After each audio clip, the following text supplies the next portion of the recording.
चलिए, तो आज हम लोग हिंदी में व्याकरण को स्टार्ट करेंगे, ठीक है? Yes sir. चलो बताओ, व्याकरण किसे कहते हैं? कौन बताएगा इसमें? बोलो। जिस शास्त्र के द्वारा हम पढ़ना लिखना और बोलना सीखते हैं उसे व्याकरण कहते हैं। ठीक है, बैठो। व्याकरण, ठीक है? जैसे देखो, हिंदी अंग्रेजी में जैसे ग्रामर होता है ना, हाँ? वैसे ही हिंदी का ग्रामर क्या है? व्याकरण, ठीक है? तो देखिए, व्याकरण किसे कहते हैं, पहले हम लोग इसको समझते हैं। व्याकरण जिस शास्त्र के अंतर्गत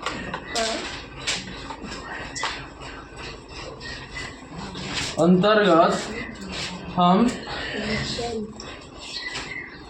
शुद्ध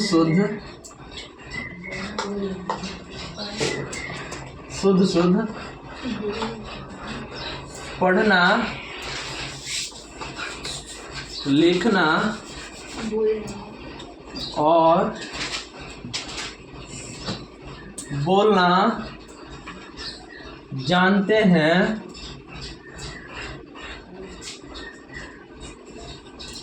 उसे व्याकरण कहते हैं, ठीक है? व्याकरण आप लोग समझे? हाँ? अब देखो, अब व्याकरण में हम लोग को संज्ञा, सर्वनाम, कारक, ठीक है, ये जितना भी है सबको पढ़ना है हम लोग को, ठीक है? तो पहले हम लोग किससे स्टार्ट करें? फर्स्ट इस पे चैप्टर होता है भाषा, ठीक है? पहले हम लोग भाषा के बारे में समझ लेते हैं, उसके बाद क्या समझेंगे? उसके बाद भाषा को समझने के बाद में वर्णमाला को समझेंगे, ठीक है?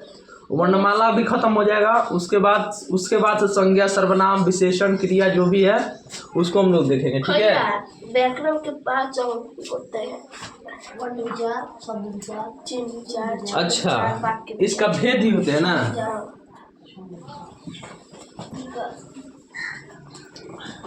बोलो भेद। वर्ण विचार, शब्द विचार, चिन्ह विचार, छंद विचार, वाक्य विचार, छंद विचार, वाक्य विचार, और एक होता है वाक्य विचार।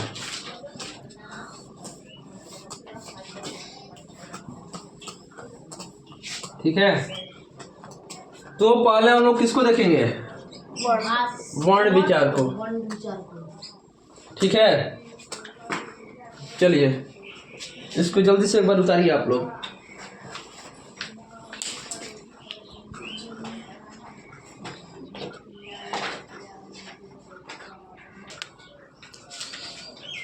चलिए, तो आप लोग व्याकरण को समझ गए, ठीक है? अब व्याकरण के बाद हम लोग थोड़ा सा भाषा को समझ लेते हैं, उसके बाद वर्णमाला को देखेंगे, ठीक है? चलिए,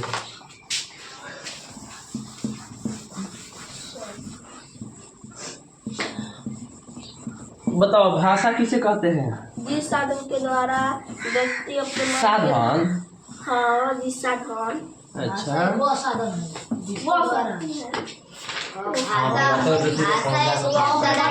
देखो, हल्ला मत करो। भाषा, यदि इसको इंग्लिश में बोला जाता है लैंग्वेज,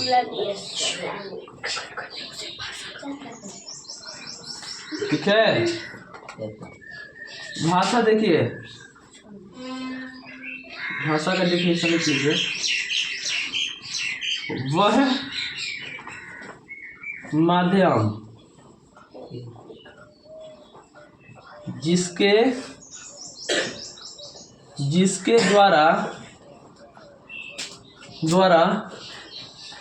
हम अपने मन के बातों और विचारों को, मन के बातों और भाव तथा विचारों को विचारों को किसी दूसरे व्यक्ति के सामने, ठीक है, किसी दूसरे व्यक्ति के सामने, दूसरे व्यक्ति के सामने लिख लीजिए या समक्ष लिख लीजिए, ठीक है, किसी दूसरे व्यक्ति के समक्ष प्रकट करते हैं, प्रकट करते हैं उसे भाषा कहा जाता है, ठीक है। देखिए, भाषा वह माध्यम जिसके द्वारा हम अपने मन के विचारों या भावों को किसी दूसरे के सामने प्रकट करते हैं, ठीक है। प्रकट करने का मतलब अपने मन के बातों को दूसरे से बताते हैं, समझ रहे हैं ना, प्रकट करने का मतलब। तो वही क्या होगा, वही भाषा होगा। अच्छा, भाषा को मतलब कि, अच्छा छोड़िए ना भाषा, किसी को कुछ बताने के लिए कितने माध्यम होता है? तीन। कुछ भी बताना हो आप लोग इशारा से बता सकते हैं, बोल करके बता सकते हैं, यदि दूर है, आप लोग से दूर है, मान लीजिए अभी तो टेलीफोन आ गया है, ठीक है, और पहले कुछ दिन पहले मान लीजिए 50-60 साल पहले तो फोन उनका अभाव होगा, तो उस समय अपने संदेश को कैसे पहुंचाया जाता था? विचार या भाव को क्या लेटर में लिख करके, ठीक है, तो समझ रहे हैं ना। हाँ भैया। तो भाषा कितने प्रकार के होते हैं? 3 प्रकार के।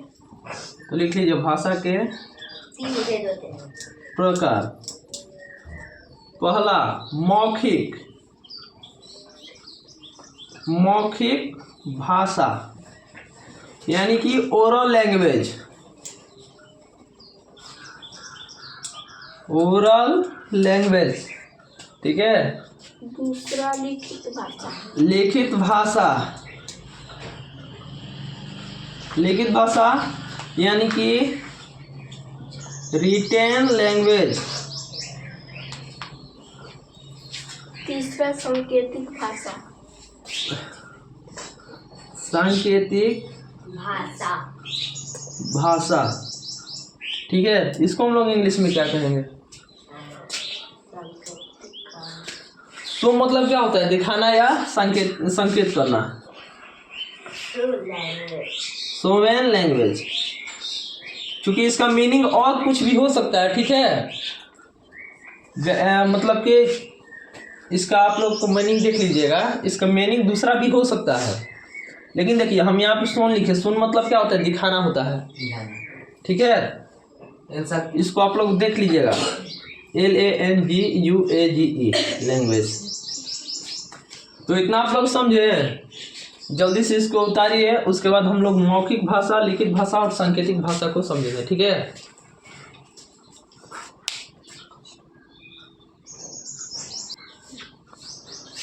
चलिए, इतना हो गया ना जी। अब देखिए मौखिक भाषा, फर्स्ट नंबर डालिए, मौखिक भाषा। मौखिक भाषा,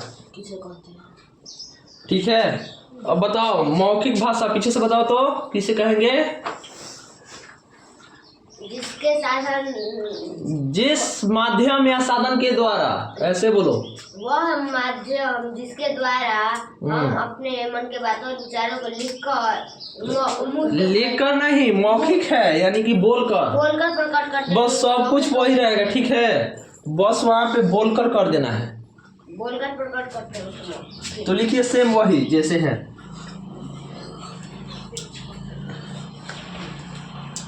वह माध्यम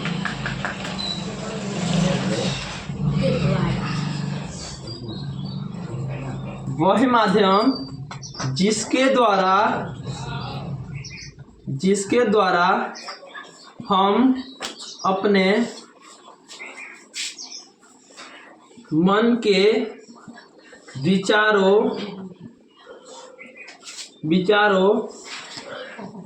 तथा भावों को, ठीक है, भाव को बोलकर, ठीक है, बोलकर किसी दूसरे व्यक्ति के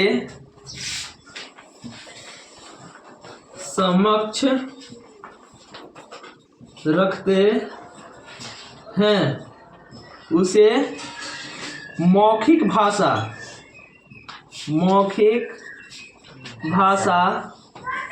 कहते हैं। इतना हो गया।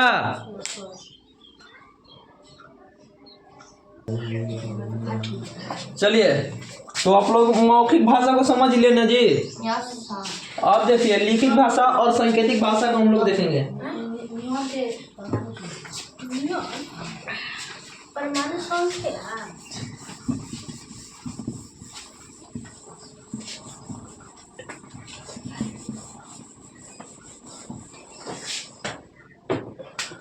सेकंड नंबर, लिखित भाषा।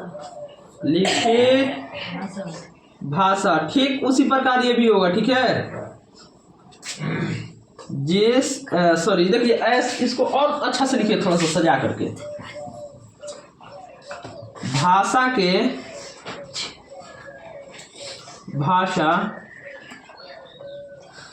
भाषा के जिस माध्यम के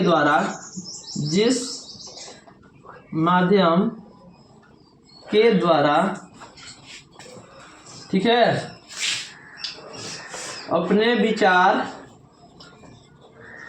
इसको ऐसे लिखिए, अपने विचारों या भावों को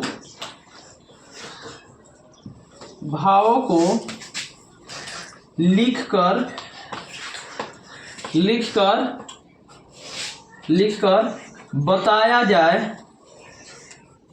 बताया जाए उसे लिखित भाषा कहते हैं। ठीक है, वैसे ही सांकेतिक में लिखिए। सांकेतिक यानी कि इसमें क्या होगा, इशारा करके बताया जाएगा। ठीक है, किसी भी पर्सन को इंडिकेट करते हुए, किसी भी पर्सन को इंडिकेट यानी कि दर्शाते हुए इशारा करके इसमें हम लोग बात करते हैं, मतलब कि इसमें बात किया जाता है। ठीक है, सांकेतिक भाषा लिखिए।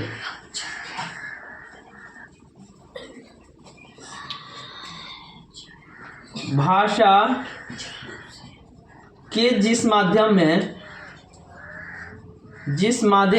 या लिख लीजिए, जिस माध्यम के द्वारा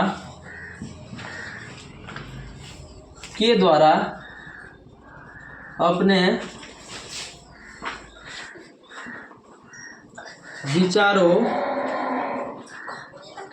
विचारों तथा भावों को किसी दूसरे प्राणी के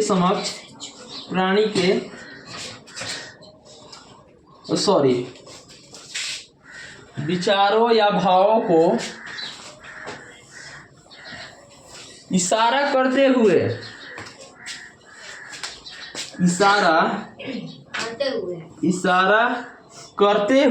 लिख लीजिए।